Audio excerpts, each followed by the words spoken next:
All right. We're back today. We've got somebody, a Pulitzer Prize winning journalist. We've got David Cay Johnston. How you doing today, David? Very good, but there's a T in the last name, Johnston. Oh yeah, I slipped it in there. Just I thought the You're T. far from unique today. I thought the T was silent. So obviously you've written a lot of books. You wrote the last one, The Big Cheat: How Donald Trump Fleeced America and Enriched Himself and His Family, which already sounds like a great read. But you've also, founded the DC Report with a buddy of yours, and you guys are doing better journalism than the New York Times can do with their budget. You worked for the San Jose Mercury News for a long time. I know that's got its own history. That was a long time ago. I was 19 years old when I was hired as a staff writer, and when I left, less than 5 years later, I was still the youngest reporter on the staff. Really? Yeah. Yeah. I mean, and living through the 60s during that time in San Francisco or that area. Right. And I was on the peninsula. I ran the bureau in Redwood City. Yeah. Good times. It sounds like that was the time to be alive. Nowadays, I think the young people are really looking like, what happened to the country? What happened to the standard of living? Are we at the apex? Well, there have been huge changes in America. In 1971, with my own money, I was able to buy a house in Sunnyvale, California, a perfectly nice tract home. Today, that house cost me the equivalent of about less than 2 years' income. That house currently, as Zillow says, is worth almost $3 million. So there's been huge distortions in the economy. When I tell young journalists that when I was 19 and the Mercury hired me, my base pay was almost $70,000 a year in 2023 money, okay, they are just dumbfounded because there are lots of fully experienced reporters having a hard time getting a job at half that amount of money. Yeah. So what we've done in America, mostly since the Reagan presidency began, is change the economy. And I've written whole books and hundreds of articles and columns showing how government policy has shifted the distribution of income way up the scale. And I'll give you the single most revealing number. In 2020, now that's admittedly a strange year because of the pandemic, but in 2020, 82% of all the pay raises in America went to people making over $1 million a year. And that was only 1 in 900 workers. They got 82%. The next year under Biden, where the economy recovered, the $1 million plus people only got 29% of all the pay raises in America, but their average raise was $840,000. That's not their pay, that's their average raise, $840,000. If you were a full-time worker making $15,000 to $250,000, that is almost all full-time workers, your average pay increase was $1,600. So what happened in America, even in 2021, was each time a full-time worker got $1 more in pay, the top group got $500 more in pay. Why? Well, because we've changed the rules. I got paid very well at the San Jose Mercury as a 19-year-old staff writer because we had a union. And in addition to making a base pay of about $70,000, and I had fully paid medical by the company on top of my pay. The copay for my family for visiting the doctor was $1. So in today's money, it's about $7. It may be $8. There was a pension. I wasn't eligible because you had to be 21, but the pension was on top of your wages. Now people save through things like 401k plans out of their wages. And I got paid vacation, and my work week was, at least officially, 34 and a half hours. Not even 7 hours a day, 6.9 hours a day. Because I was ambitious and trying to get ahead. I probably typically worked more like 10 hours a day. But today, pay is dramatically lower for people. And there are a bunch of reasons for this. One of them is that lowering taxes at the top has encouraged companies to pay more at the top. So imagine you're the director of a big company. and the CEO comes in and says, I want $100 million raise or I'm going to walk. And you have to decide, well, what's the risk to the company if you walk, since you know what you're doing? We might get somebody who'd be better, but we might get somebody who's worse, and there's a lot of uncertainty in that. And the marginal federal tax rate was 70%. So what the boss is really saying is, I want you to give $70 million to Uncle Sam and $30 million to me. You might say, hey, hold on a minute, pal. We'll give you something else. We'll give you a bigger corporate airplane or a bigger office or more staff or a better retirement plan in the future. But when the tax rate is where it is now, the maximum 37%, then that's, the government's going to get 37 million and you're going to get 63. That's a little different scenario.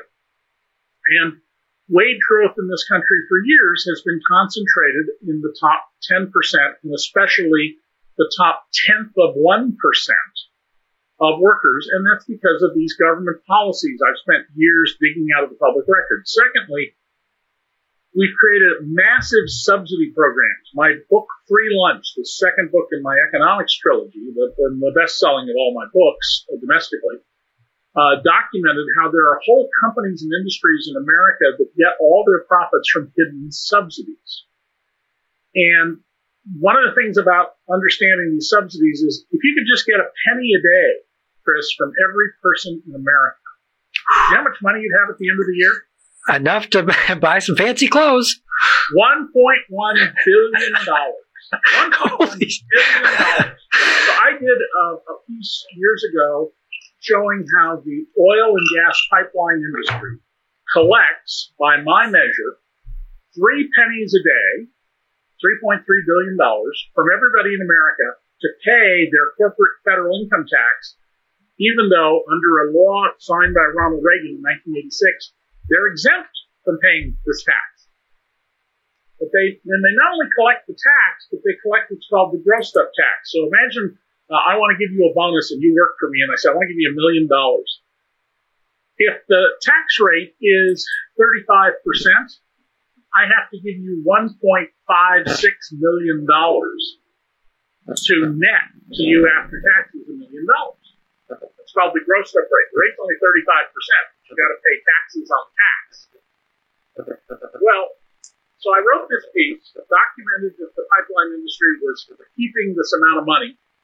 Congress was ordered to do a study by their staff experts on this, and they came back and said, well, Johnston's wrong.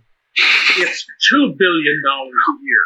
Okay, they ripped us all off for 2 pennies a day. I said 3.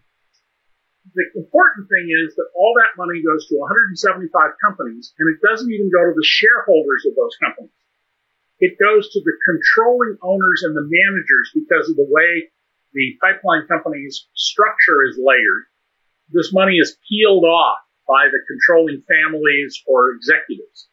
So there's a couple thousand people who divvy up this money. Now, I've done this in a number of speeches. I remember one in Spokane. I had an absolutely packed theater with well more than 1,000 people in it.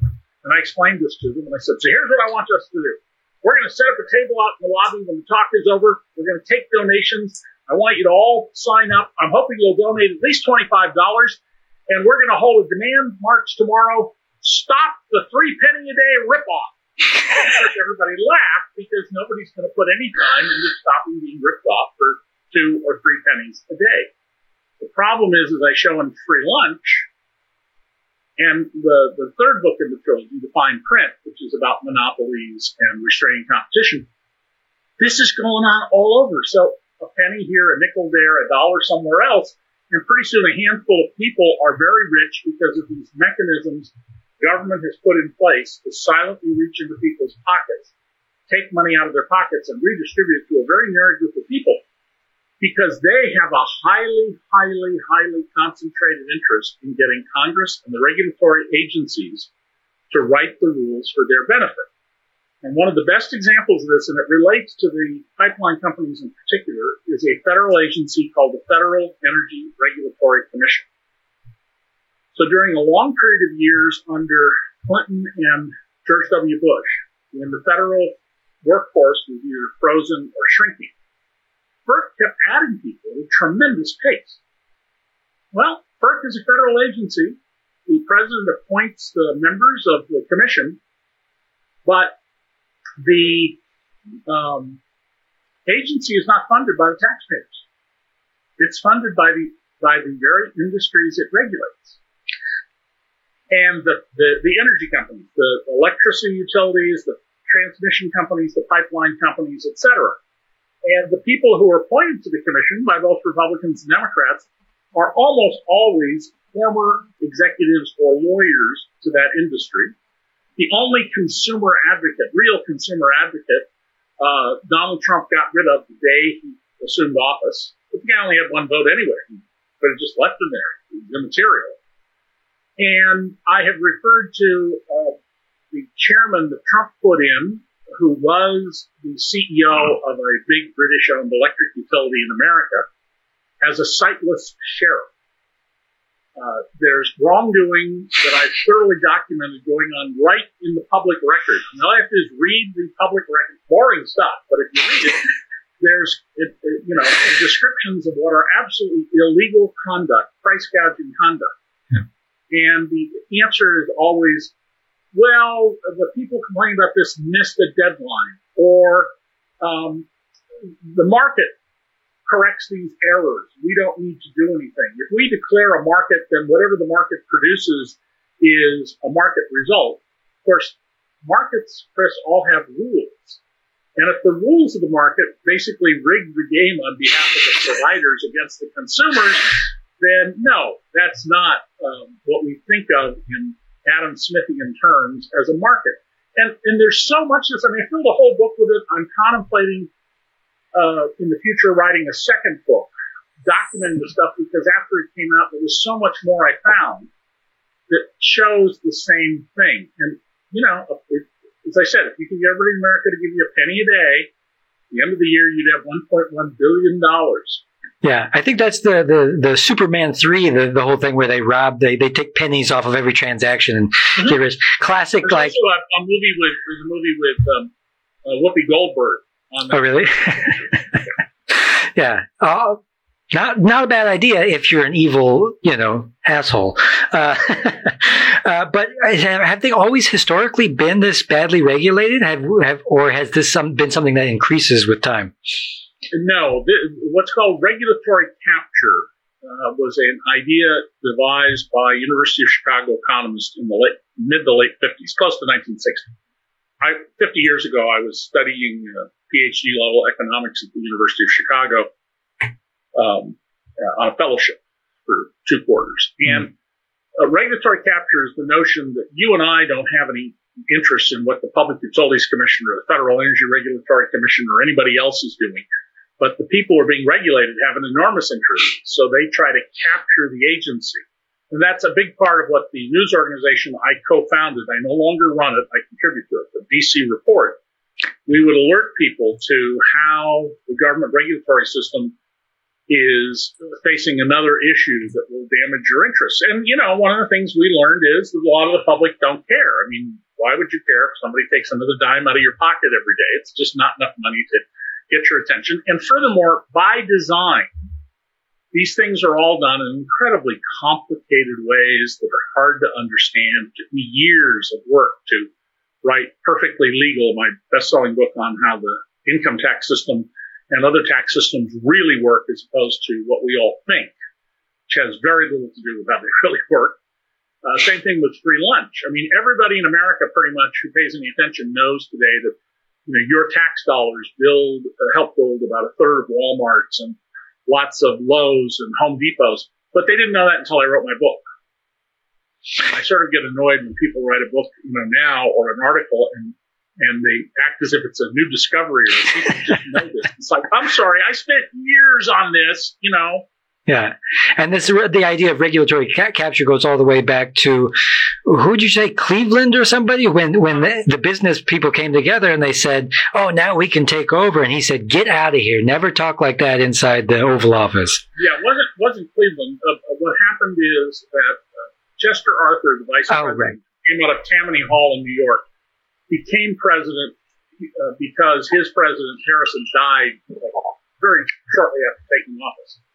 And his Tammany Hall buddies came down to the White House and, rubbing their hands together. Oh, we're going to get rich. He said, gentlemen, I'm the president of the United States. We don't do that anymore. And we got the Pendleton Civil Service Act, which was enormously important to wealth in America. We replaced hacks and cronies and incompetence with a professional government employees in the civil service. During the Roosevelt administration, the FDR, not Teddy Roosevelt administration, we got a lot of these new federal agencies. And in the administrations of both FDR and Obama, there was essentially no scandal because the guy at the top said, you do anything wrong, we're going to throw you out of here. That was the first thing Biden did. He had a telecast to every federal appointee and said, you do something wrong, you're fired. So don't do that. And so far, we haven't seen any scandals of people trying to get rich from their job in the government from the Biden administration either. But the Reagan administration, of course, 137 indictments and other official actions. And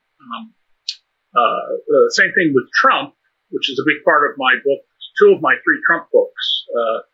It's Even Worse Than You Think, which came out a year after he took office, and The Big Cheat when he left. Because there were all these grifters and crooks who were appointed, and people who should have been prosecuted, like Elaine Chao, but since her husband is the Republican leader in the Senate, the chances that she would be indicted for the crime she committed are close to zero. Is that minus 5,000? Is that McConnell's wife? That's Mitch McConnell's wife. That's what I thought. There's okay. a Government Accounting Office report, which I relied heavily on, and then I show through a number of my own reporting numerous ways that she used the government to enrich her family. Perhaps not her personally, except, of course, someday she expects to inherit from Daddy, who owns a shipping company and who needed, because he's from Taiwan, to improve his relationship with Beijing. And Elaine Chao used her position as Secretary of Transportation to help Daddy improve his relationship with the communist regime in Beijing. And the Inspector General's report recommends she be prosecuted for things she did, and I show there was a lot more. So you won't have regulatory capture, or not so severely, when you have politicians who appoint people who are independent and qualified. When I was in San Francisco for the Los Angeles Times in the mid-'70s, I covered a lot the Public Utilities Commission, which is based there, sometimes called the Profit Upkeep Commission these days. And they were very aggressive about the utilities. They ordered a then $500 million, so today it would be close to $3.5 billion refund from Ma Bell, the old AT&T monopoly. I was able, with their files, to show that one of the 2 inside California airlines, Air Cal, the other was called PSA, that was the original one, was trying to raise ticket prices in a way that would force customers to pay the debts of the company owner, whose parent company was bankrupt, and of course benefit PSA by allowing them to raise prices. I wrote a story that killed the Sun Desert nuclear power plant. The environmentalists spent years fighting this thing, saying it would be an environmental disaster. I don't think it would have been an environmental disaster, but it was going to be built out in the desert. And what I did was go through their records and, with the help of staff, to find the right records. Because you'd go into one of these rooms that had, like, that's closing scene in Raiders of the Lost Ark with 10,000 file cabinets. And I showed that, based on the company's own testimony, the cost of electricity for a 1-bedroom apartment in San Diego in 20 years was going to be $1,500 a month. I think that was the number. It was just an unbelievably huge number. It was in their own testimony. You just had to do the math. And back in those days, you had to do it longhand because there weren't pocket calculators we have like we have now. They were at $800 for it. And many years later, I wrote about the San Francisco Public Utilities Commission and how 3 times in 9 years, that is a rate case to raise rates every 3 years, Pacific Gas and Electric said, we need extra money to replace power poles. We've got millions of power poles. Their average age, they'll be no good in 10 years. And we need extra money. And we need to replace power poles on a 50-year cycle, which is a reasonable number in California. Well, their actual replacement of power poles, which nobody had looked up, was that they were doing it on a 750-year cycle. They diverted the money. And the CEO of the company was making $3 million a month, $100,000 a day. And all of this is government policy. So when Arnold Schwarzenegger came in, the utility companies no longer had to worry from him or his successors, including Gavin Newsom, the Democrat who's now governor, about the Public Utility Commission, because they put people in who either came from the industry, were involved in financing the industry, or were just hacks. Mm. Yeah. The same thing went on in Oregon, where I wrote about that for the New York Times when I was there. It goes on here in New York State, where I live. We generate more electricity than we need in New York State. So in theory, we should have low electricity prices because we can sell it, right? No, we're one of the most expensive states in the country for electricity because the quote-unquote market for electricity is a rigged game. And I've shown that with data, and with a brilliant experiment designed by a computer science professor at Carnegie Mellon University. The way the electricity markets work, they raise prices. The theory of the higher prices is you and I would say, oh, look at those guys. They're generating electricity for $10 a unit and selling it for $1,000. We should go build a power plant and we'll get rich. Of course, if you build a bunch of power plants, the price will fall down until it gets to $11. But there's a quicker, better way to do it that the rules don't anticipate. Hey, Chris, let's go get together and buy a bunch of power plants and then shut down a couple of them. Now there's less electricity available, and electricity prices are incredibly sensitive to the slightest little change. And we can now charge $3,000 for that power that was $1,000 that will cost us $10 to generate. And all this goes on in the public. It's not reasonable of me to expect most Americans to understand it, but the politicians should be people whose staffs tell them about this. Yeah. And they should be trying to get the public to care. But they don't. The public is under the impression there's something wrong, but everybody's looking for that scapegoat and can't quite find it. But in a sense, it's like an oligopoly in the sense that you have all these bigger players that are making deals with each other. And the one thing they can't agree on is, hey, we're going to squish the little guy. Right. And when Donald Trump ran, he's now in his fourth campaign for the White House. He ran in 2000, said, I'm going to make a profit off my campaign.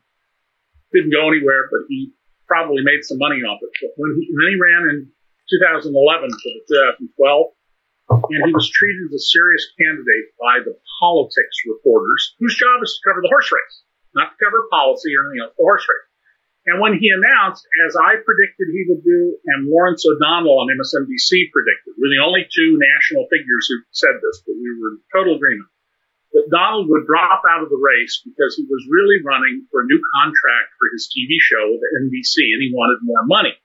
And sure enough, one day Donald Trump said, I should be president. No one else in America is qualified to be the head of the country. But right now my TV show needs me more. So the politics reporters looked like fools. He had successfully played them for fools. But when he announced in 2015,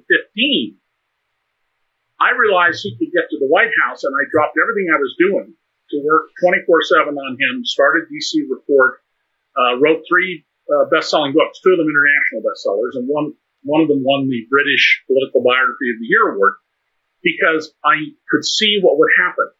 The politics reporters would treat his campaign as a vanity project, which they did. They wouldn't scrub him.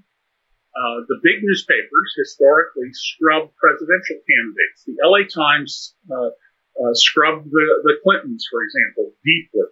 The New York Times sent a reporter to Indonesia to find the kindergarten friends of Barack Obama, and sent the same reporter to Hawaii to interview the high school friends he smoked grass with when he was a sophomore in high school.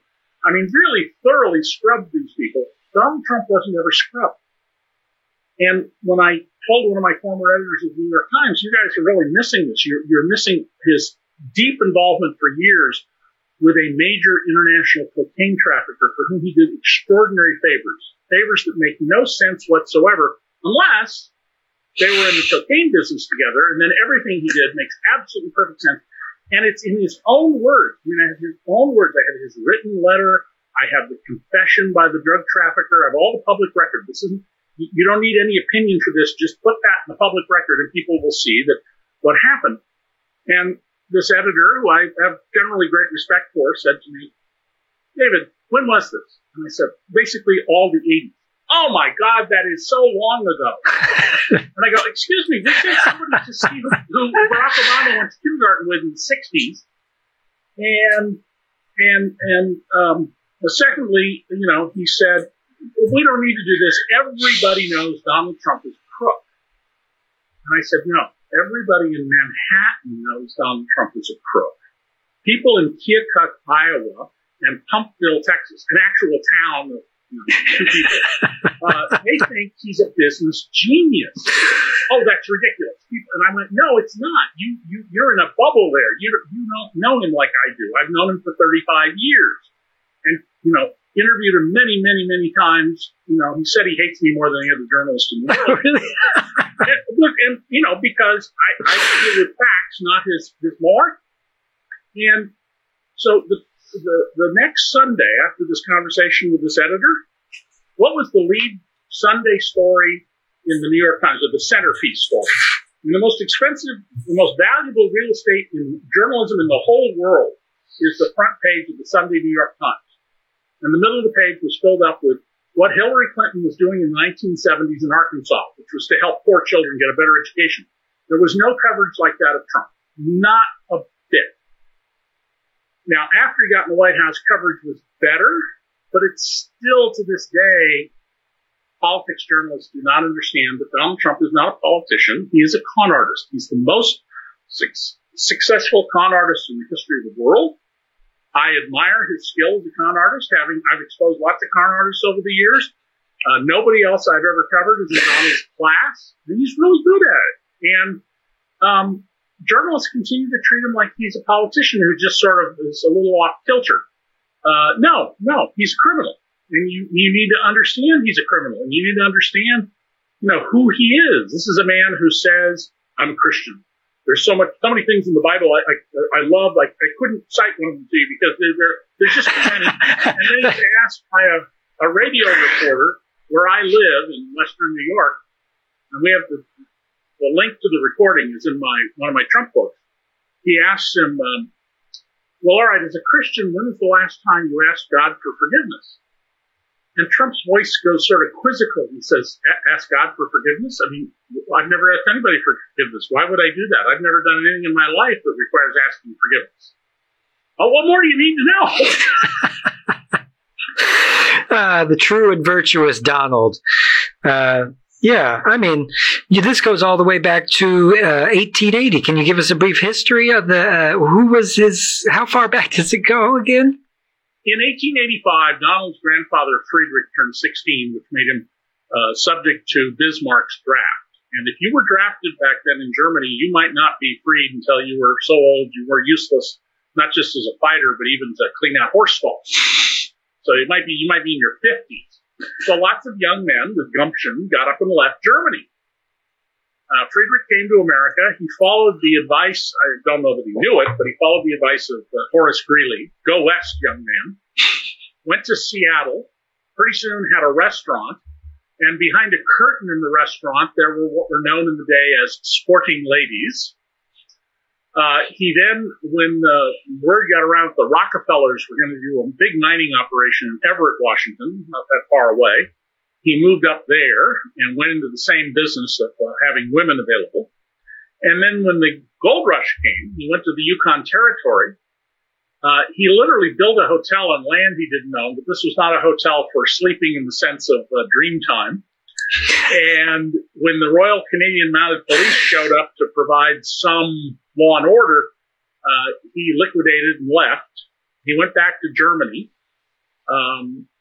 He put a whole bunch of money in a bank and said, well, I'm back, and aren't you happy? And the German government wrote him a letter that in essence says, you're a draft dodger, get the hell out of Germany. We don't care about your money. You're a traitor and you're disloyal. So he marries a woman, not any of the ones his mother picked for him, but in what became a Trump tradition, a bosomy blonde. Goes back to New York. They have two children, one born there, Donald's father, and the daughter born later. They go back to Germany. I guess that's actually when they were told get out, when they went back after the first child was born. Friedrich only known business was a tobacco shop with a wooden Indian out front on the curb. Clearly his lifestyle was not supported by that business. It was a front for whatever he was really doing. He died in the 1918, 1920 pandemic, the wrongly called Spanish flu. His son, Fred, who was very industrious, went into business with his mother with a company called Elizabeth Christ and Son, because he was underage. And he began building in Brooklyn and Queens garages for these newfangled automobiles that were becoming very popular. And if you think about it, garage is a relatively simple thing to put up, right? You don't have to do plumbing. You probably don't have to do any electricity. You got to put up walls and a roof and maybe a window. And made a lot of money. He then opened one of the first self-service grocery stores. It used to be you'd go to a food store and they would get everything off the shelf and the clerk would give it to you. He showed that it was cheaper and more efficient, even though you'd have some thievery to have self-service like we all have today. And he sold it for a small fortune, I think $1 million, to A&P, the then big grocer chain, which adopted his model. And then after World War II, he pocketed in today's money more than $40 million more than he was entitled to for building government-subsidized housing for the GIs and sailors who survived World War II. And when President Eisenhower, who had the horrible duty of sending all those thousands of young men to be turned into hamburger on the beaches of Normandy, heard about this, he did what you would expect any moral, decent man to do. He threw a fit and said, get that guy. And soon there were 100 U.S. government auditors working on Fred Trump. Fred was called before the Senate Banking and Currency Committee. He showed up late. And he said, gentlemen, I don't understand what the problem is. Yes, I made $4 million more money than the contract provided, but it's not like I took the money. It's in my bank account. Where else would you keep $4 million? But that shut off the inquiry. Typical politicians, they got the headline they wanted and then they didn't do anything. And Donald grew up, in his father's household. His father was an absolute monster, an unbelievably horrible human being who taught his children that the only thing that matters is winning, and winning meant getting the money. And as long as you weren't arrested, as long as you couldn't be prosecuted or wouldn't be because you had political influence, any way you could get money was just fine. And Donald warmed to that just wonderfully. There's something about that when money does something to the human brain, I think, at some level, There are a lot of people I know, Chris, who became wealthy over their lifetimes. Some of the people in my social circle are multi-billionaires. And I only know one person who started out and grew a fortune way out of proportion, even if they had a prosperous upbringing, who I would describe in their 60s or 70s as a better person for having more money. Really? Yeah. Wow. Most of them, they're either the same or worse. Yeah. I get that feeling. I read a study that said after $90,000 a year, happiness plateaus. Somewhere. Depends on where you live. $90,000 a year in Manhattan is not $90,000. Yeah.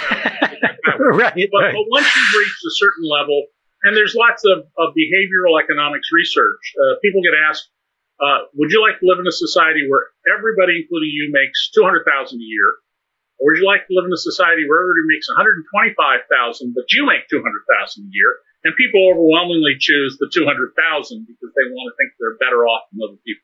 Yeah, this is the whole thing. And in the meantime, we have these institutions and politicians telling us, be scared of socialism. But on the flip side, they're the ones taking the most subsidies and stealing money. And well, I mean, in many cases, they're the methods. The people who own Uline, which is a maker of very good boxes for storing stuff and other office supplies.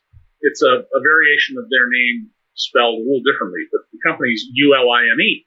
They're billionaires. They fund lots of anti-government, anti-tax, anti-social security, anti-Medicare stuff. But they got an $18+ million subsidy to move their corporate headquarters from Illinois to Wisconsin. The Pritzker family got huge subsidies to move companies from one place to another. In my book, it's either in my book Free Lunch or The Fine Print, I show how the people who bought the Nationals baseball team in Washington, D.C., which was formerly the Montreal Expos, they didn't spend $1 to get the team. They got about $500 million in subsidies for a team valued at $160 million. And that's a nice trick. And this was taxpayer money. Many of the biggest fortunes in America relied on, and sometimes continue to rely on, stealth subsidies. And by stealth, I mean it's like a B-2 bomber. You can find it if you really know how to look and everything is right. So it's not hidden. But nobody goes through the public record.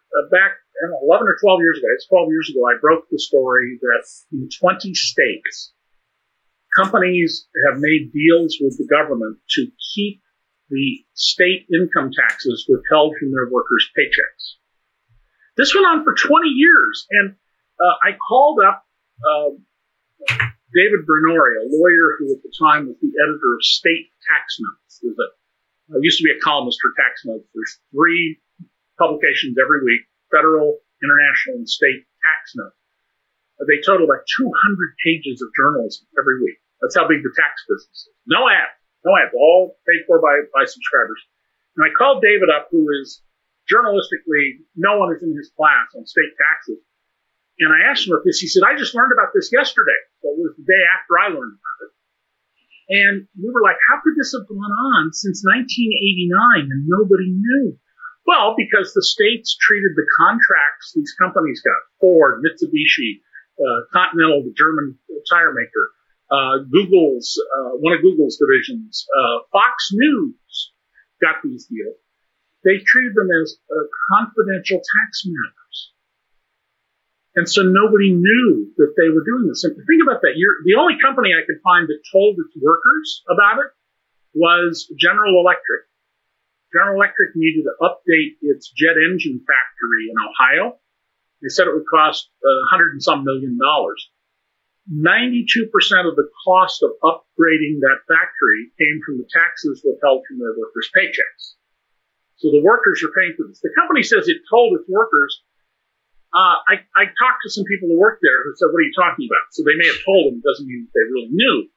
But the factory was supposed to earn a return on investment of more than 8% a year. 14% was the number I got, which meant that after about 6 months of running that factory, the update was completely paid for by the taxpayers and the initial profits. And so their rate of return is, in essence, infinite. Now, that's not the way the books show it, but it's infinite. And this is just part of this larger set of schemes I've disclosed showing that many big companies and some individuals, like Donald Trump, do not bear the burden of federal income taxes. You'll see that they write huge checks to the federal government, but they actually make a profit on it. What they're doing is giving back to the government a portion of the profit they make from corporate income tax. How could you do that? Well, imagine, Chris, as soon as we get off, you get a phone call from some lawyer who says, your cousin Martha you never heard of died and you're her only living heir and you just got $1 billion net. But you need to know where to put it in what bank account. And in all likelihood, your next phone call is going to be to a tax lawyer.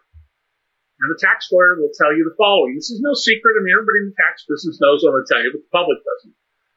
Well, good for you. If we do things right, you will not only never pay income taxes again, but you will make money off the income tax system. Oh, well, how could I do that?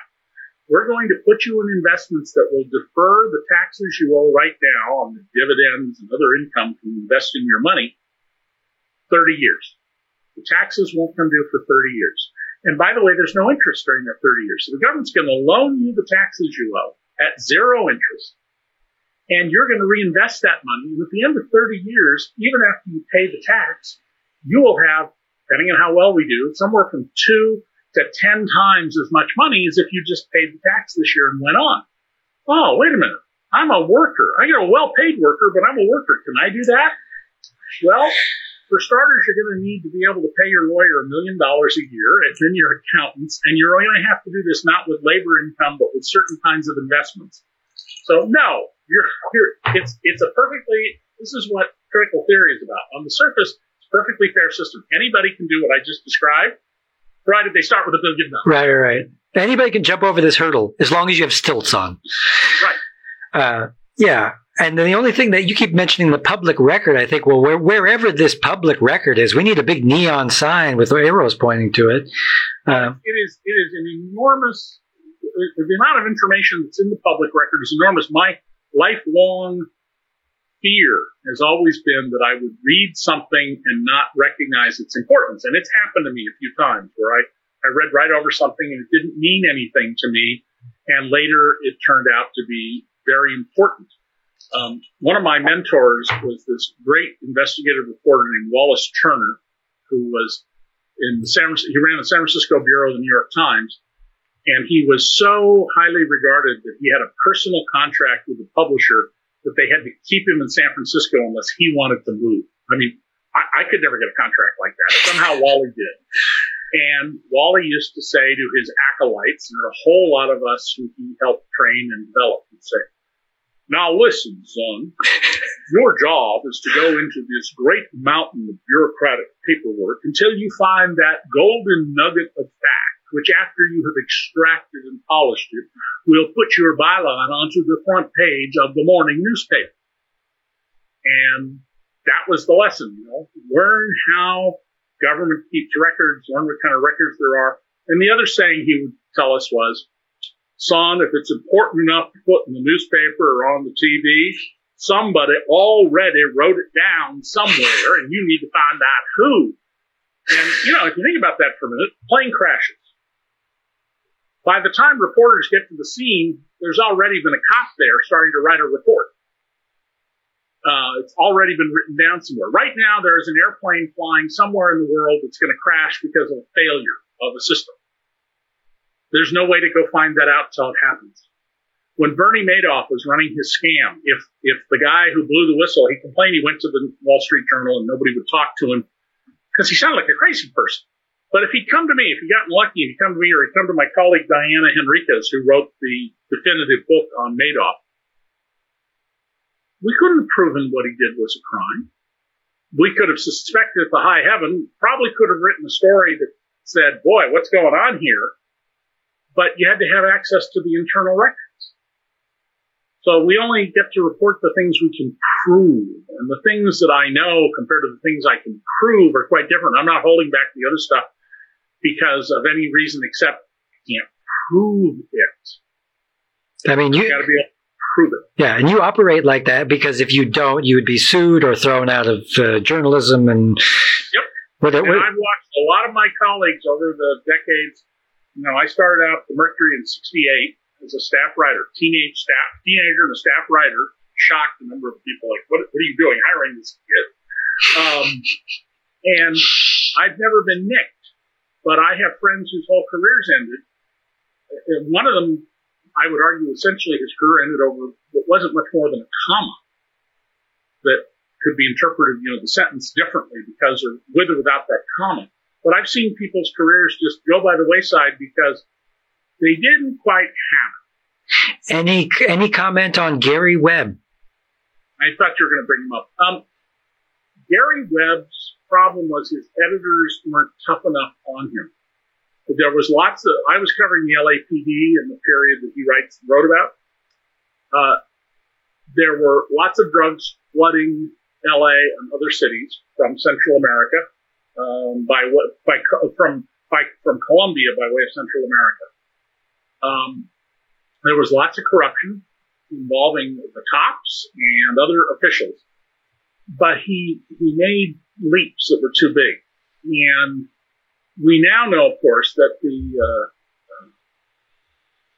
Iran-Contra deal involved looking the other way on drugs by our government, because we had bigger fish to fry in the world of national security. So, but interestingly, when his story broke, immediately there were stories in the New York Times and the LA Times and the Washington Post fed by the intelligence agencies. And if you go look those up, there's a place called newspapers.com, or if you take any of those papers, you can look up in their archives. You look at the stories, it's very apparent that the national intelligence apparatus was in complete panic overdrive about these stories. And it's the best example I know of in investigative reporting. And I'm the former president of our professional association of investigative reporters and editors. And I lecture every 2 years at the World Investigative Reporting Conference. So I have lots of experience reading other people's work. His editors did not serve him well. There was a very good story there. He pretty much had it, but in this business, if you get one thing wrong, you're in trouble. There's a saying I've gotten into newsrooms of mine, and that is, you can lie all day about the cops if you make them look good. But if you make a simple mistake, they will demand your discharge. Wow. That's golden rules of journalism. Absolutely. Yeah. Oh, my God. And Gary didn't follow Rule 1, what I call my Rule 1 in journalism, which is check it out, cross-check it, and keep cross-checking it until A, you have everything bolted down solid, and B, you have it in its proper place in the universe. Yeah. When I worked at the LA Times, I would often have trouble getting significant play for my exposés of misconduct by the rich and powerful in LA. There was a black preacher who had a little love nest in Marina del Rey. And, that was big page one news. And, as Lyndon Johnson said to J. Edgar Hoover, when Hoover offered to give him tapes of Martin Luther King with some woman in a motel room, he said, Edgar, preacher sleeping with a woman in the choir, who ever heard of such a thing? Oh, man. So, I mean, I just wanted to say thanks for coming on. You come back. We'll do it again. You go check out his books, The Making of Donald Trump. That was in 2016. Even worse than you think, what the Trump administration is doing to America. That was in 2018. And then, of course, the latest one, The Big Cheat, How Donald Trump Fleeced America and Enriched Himself and His Family. That first book, Chris, the first one, the biography, The Making of Donald Trump, which you can get as an ebook or soft cover or used. It's the most important one. It will tell you about how Trump plied 12, 13, and 14-year-old children with liquor, limos, and hotel rooms because they had money to gamble. Think about that, sixth grader. And I name them because they're in the public record.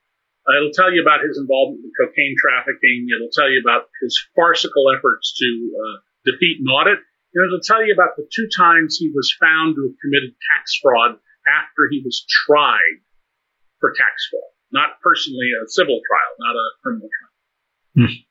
It's the most important book, and it's a very short book. I wrote it in 27 days. You can read it in 2 evenings. And it's true because otherwise Donald Trump would try to sue him right away. So you can't touch my friend David Cay Johnston with a T. The T is not silent. Thanks for coming. We're going to talk after this, but we'll sign off to everybody. Thanks for coming. We'll see you next time, guys. Bye.